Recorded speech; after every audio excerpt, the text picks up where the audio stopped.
2 തവണ UDF മന്ത്രിസഭകളിൽ അംഗമായിരുന്നു V K Ibrahim കുഞ്ഞ്. മധ്യകേരളത്തിൽ മുസ്ലിം ലീഗിന്റെ പ്രധാന മുഖം.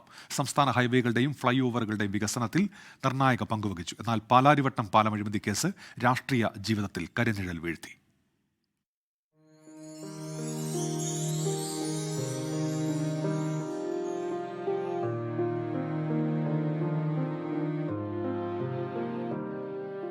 മുസ്ലിം സ്റ്റുഡൻസ് ഫെഡറേഷനിലൂടെയാണ് രാഷ്ട്രീയത്തിലേക്കുള്ള വി കെ ഇബ്രാഹിം കുഞ്ഞിന്റെ ചുവടുവയ്പ്.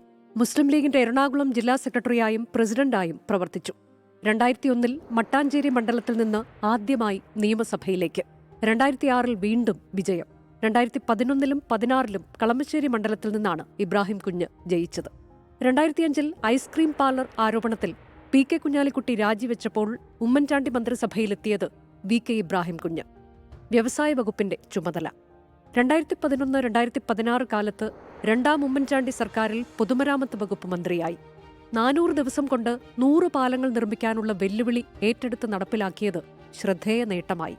ഇ ടെൻഡറും ഇ പേയ്മെന്റും നടപ്പാക്കി. നിർമ്മാണ പ്രവർത്തനങ്ങളുടെ മേന്മ പരിശോധിക്കാൻ ക്വാളിറ്റി ലാബുകൾ സ്ഥാപിച്ചു. നഷ്ടപ്പെട്ട ലോകബാങ്ക് സഹായം കേരളത്തിന് വീണ്ടും ലഭ്യമാക്കിയതും ഇബ്രാഹിം കുഞ്ഞിന്റെ കാലത്ത്. ഹൈവേകളുടെയും പാലങ്ങളുടെയും ഫ്ളൈ ഓവറുകളുടെയും വികസനത്തിൽ നിർണായക പങ്ക് വഹിച്ചെങ്കിലും പാലാരിവട്ടം പാലം അഴിമതി രാഷ്ട്രീയ ജീവിതത്തിൽ തന്നെ വലിയ വെല്ലുവിളിയായി. അഴിമതി ആരോപണത്തിൽ ഇബ്രാഹിം കുഞ്ഞിനെ വിജിലൻസ് അറസ്റ്റ് ചെയ്തു.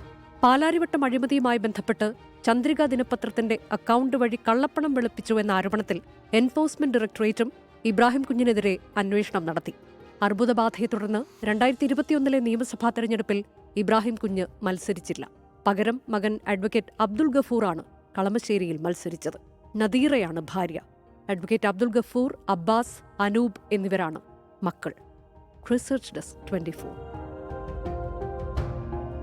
ലോകത്തെവിടെയായാലും ഏത് സമയത്തും 24 വാർത്തകളും ഓഗ്മെന്റഡ് റിയാലിറ്റി പാക്കേജുകളും എക്സ്പ്ലെയിനറുകളും വിശദമായി കാണാൻ ഞങ്ങളുടെ യൂട്യൂബ് ചാനൽ നിങ്ങൾക്ക് സബ്സ്ക്രൈബ് ചെയ്യാം.